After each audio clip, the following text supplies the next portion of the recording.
There has been a tremendous amount of excitement for Selene because quite frankly, this card, it's going to activate Junk. It's a huge player in that archetype, and Junk has always been kind of good if a little awkward to play, and so now Selene represents a major opportunity to propel this archetype into the future. And your question that you hope to get answered today is Selene good? Well, it's a bit of a long explanation, so let's get started right off the bat. So, Selene, is it good? Yes. However, it's a very narrow focus card. It's really only good in the single archetype of Junk and Disruption. That might be a little obvious, but in our lot of experimentation on stream, we were trying to play her in a bunch of different ways. It never really worked. We even tried like debuff Evo, and I'm still convinced there's a deck out there that's gonna work, but it's just not brewed yet. We're still working on it. It felt really clunky. It felt really clunky and everything, even in Galactus to some degree, although Galactus is still being experimented with because it just is a natural fit for this type of playstyle, where if you hit the Hobgoblin, you send the Hobgoblin over, and you've weakened their hand, you're able to treat Galactus pretty favorably. However, one thing I will say is, surprise, surprise, Selene is very good in Junk. Now, the deck that I turned to when playing Selene was Selene Junk, as you might expect, and this particular version runs Havok. I have another one without Havok, I'll show you in a sec. But I like this because if you play Havok on turn 5, you can play it in conjunction with Black Widow, which disrupts the turn 6 draw. You can play it in conjunction with Green Goblin, which you've probably hit with Selene. You'd also play it in conjunction with Viper to kick something over like the Hood if you have to. So I did think that Havok had a pretty good play here on turn 5. You wouldn't play it out earlier, and the nice thing about turn 5 is you can still play Hobgoblin, you can still play Annihilus, you can play Sentry, whatever you have to play. The only disadvantage, you can't play Sentry and the Demon from Hood, so just bear that in mind. But I did think the deck worked really well. In particular, Selene having multiple targets to hit was really notable. Now, one card that I think that might be getting slept on here in terms of Selene synergistic elements, that was a very difficult way to say, basically it works well with Selene, is Shadow King. Why Shadow King, Alex? Well, because if you hit Shadow King with Selene, there's a benefit to the fact that when you play the Shadow King down, he actually will reset himself. So the damage to Shadow King is null and void if you end up playing Shadow King. So while most people would think, hey, Alex, I want to hit a Goblin and stuff like that, yes, I agree. You do want to hit the Goblins whenever possible. But it's notable that if you don't hit a Goblin with Selene and you happen to hit, like, you know, whatever, your Shadow King, he ultimately ends up being an okay hit. Now, Havok gets destroyed, feels a little bad, but Shadow King will reset himself really nicely. Now, if you want to play this deck and you don't have Havok, the way I would play it right now is with Ghost. The reason for this is because you're seeing a whole lot of mirror matches right now, and with that being said, because there's so many mirrors and that Junk is so easily countered by Destroy, you're going to see probably low win rates on Selene for now. It's exactly what happened to Annihilus. Wait 2 weeks and Annihilus in this deck in Selene is going to have a tremendously strong win rate. So don't fret about the win rates in the first week. But if you're wanting to play like today, right now, listening to this video, I would consider adding Ghost. This deck actually performed from a win rate perspective slightly better than the Havok one, despite me thinking that Havok is actually probably in the end game going to be a little better.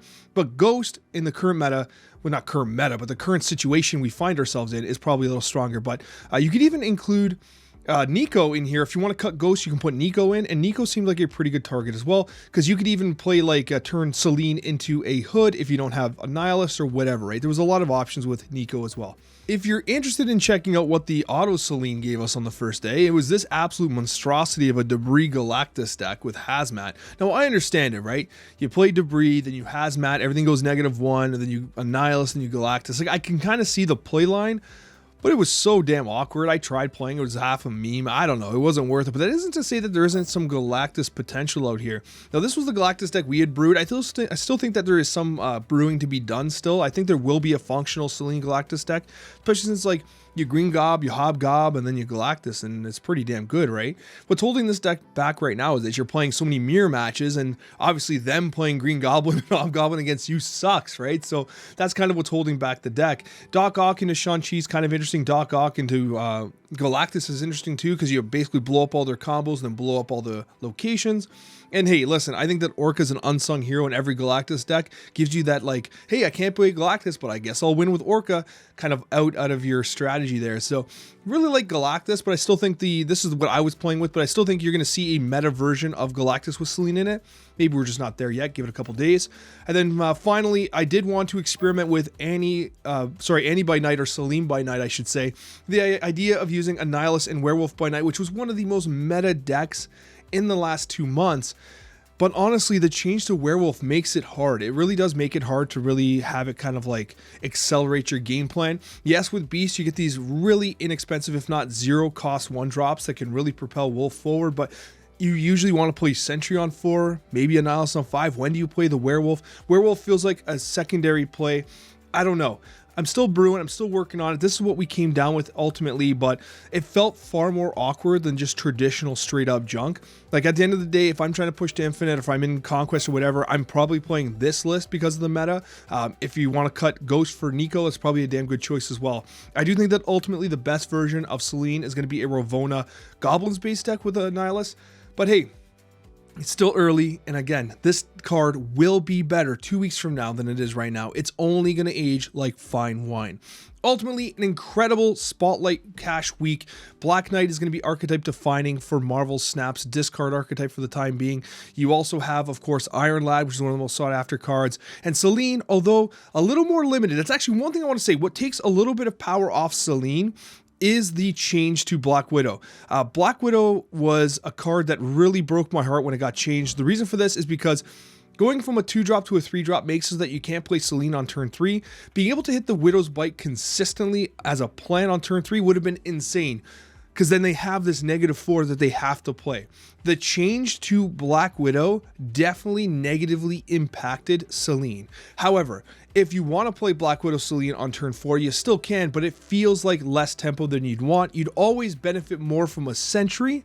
However, still, it's worth noting, a decent play overall if you have it, but at turn 3 it would have been crazy. So ultimately, Selene is a buy for me. This whole Spotlight Cash is a buy for me. I'm good with 4 stars in the junk archetype. It's definitely like a 2-star card, 1-star card everywhere else. If you're really thinking of a comparison, it's analogous to what X23 is for Destroy. X23 is in every single Destroy deck, just like Selene's going to be in every single junk disruption deck. Hope this video helped you guys, and we also have some gameplay highlights to check out as well. Hope you enjoy these gameplay highlights. We're going to ghost here. We're going to hold Selene because we can Black Widow Selene on the next turn, which is the combo we originally wanted to do anyway, but we couldn't because of the changes to Black Widow. Black Widow's change was pretty significant here. Now, oh, this is crazy. I think they leave. We snap into this. I don't think there's any way that they stay. I'm literally disgusted in myself with what we're about to do. It just ain't right. It just ain't right. Behold my mighty hand.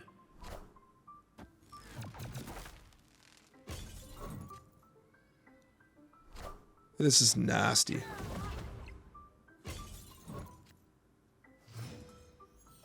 We just do it again? We're just gonna do it again. Oh, they're like, nope. They noped out of it. Their initiative saved the day there. But they didn't draw a card. They've not drawn a card.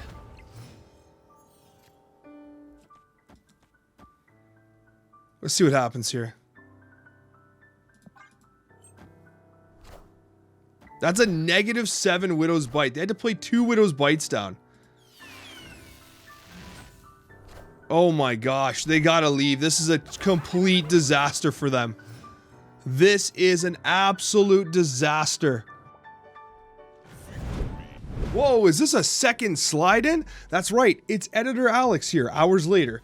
I got some interesting news. You're supposed to be seeing gameplay right now, but unfortunately, YouTube is DMCAing my audio during the gameplay, which is kind of weird because I actually paid for a license for that audio, so this stuff doesn't happen. And well, it's gonna take days to resolve it, but what I'll do instead is I'm gonna leave a link to my Twitch VOD down below, which is a-okay, it's perfect, it's working as intended.